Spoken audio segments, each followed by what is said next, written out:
ఏం చెప్పిండు ఎలక్షన్ల ముంగట మహాలక్ష్మి 2500 ఇస్తా, మీకు 4000 అవ్వాతాతలకు పింఛన్ ఇస్తా.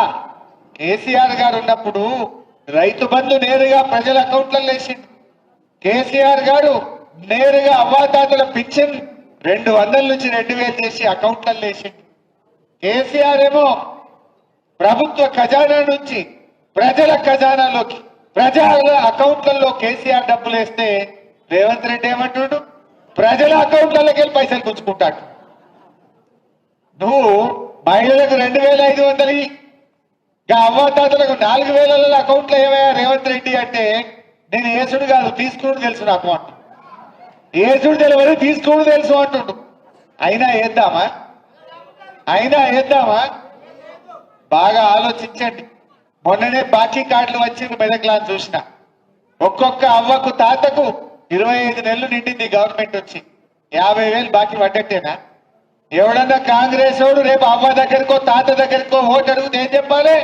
బిడ్డ 50,000 ఇచ్చినాకనే ఓటు అడగాలి కాంగ్రెస్ వాడు అని చెప్పాలి. ఎవరైనా చెల్లె దగ్గరికి పోయి ఓటు అడిగితే 62,500 బాకీ పడ్డావు ఇచ్చినాకనే ఓటేస్తామని చెప్పాలి. నిన్న ఒక చెల్లె అడిగింది, నేను టీవీలో చూసినా, మీరు చూసిందో లేదో, జోగిపేటలో దామోదర్ రాజనరసింహ గారు చీరలు వస్తుండ్రు. మంత్రి గారు చీర వస్తుంటే నీ చీరతో నా మహాలక్ష్మి పైసలు ఇవ్వండి, ఇంకా 62,500 ఫస్ట్ ఇచ్చినాక మాట్లాడు అని మంత్రి గారికి ముఖం మీదనే చెప్పిందా లేదా?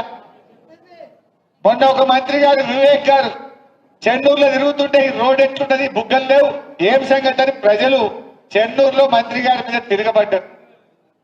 బట్టి విక్రమార్క ఉప ముఖ్యమంత్రి గారి మీద మదిరల మహాలక్ష్మి సంగతి ఏంటి చెప్పు అని మదిరలో ప్రజలు ఆయన మీద ఉప ముఖ్యమంత్రి గారి మీద తిరగబడ్డారు.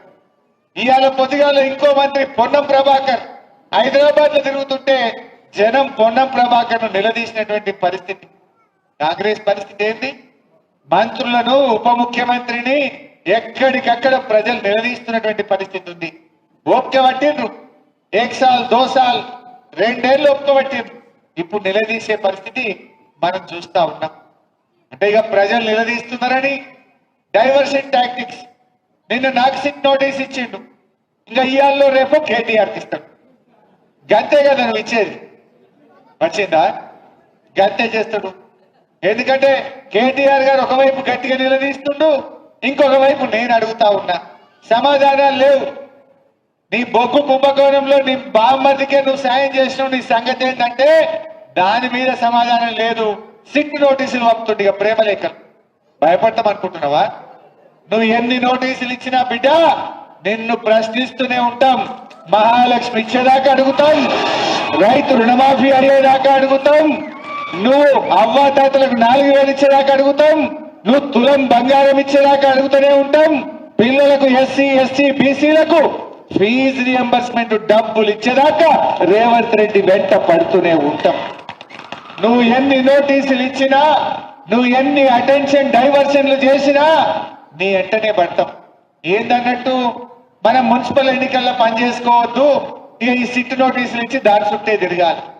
నీ బామ్మర్ది బొగ్గు కుంభకోణం బయటకు రావద్దు, ఈ సిట్ నోటీసుల మీద డైవర్షన్ పాలిటిక్స్ చేయాలి.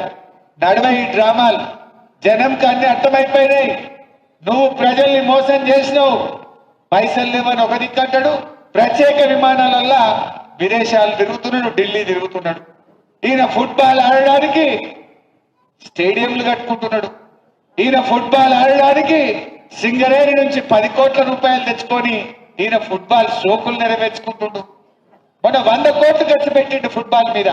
100 కోట్లతో 10 స్కూళ్ళు కట్టకపోదు. మా పైసలు లేవంటావు, నీ ఫుట్బాల్ కోసం 100 కోట్ల రూపాయలు ఖర్చు పెట్టవా రేవంత్ రెడ్డి? నీ షోకుల కోసం ఖర్చు పెట్టవా రేవంత్ రెడ్డి? మనం చూస్తలేమా? నిన్న మొన్న వాటాల పంచాయతీ పడి మంత్రులే ఇవాళ కొట్లాడుకుంటున్నారు, వాటాల కోసం రోడ్డు మీద పడతా ఉన్నారు. ఇవాళ అన్ని విషయాలు కూడా ప్రజలకు అర్థమైపోతా ఉన్నాయి.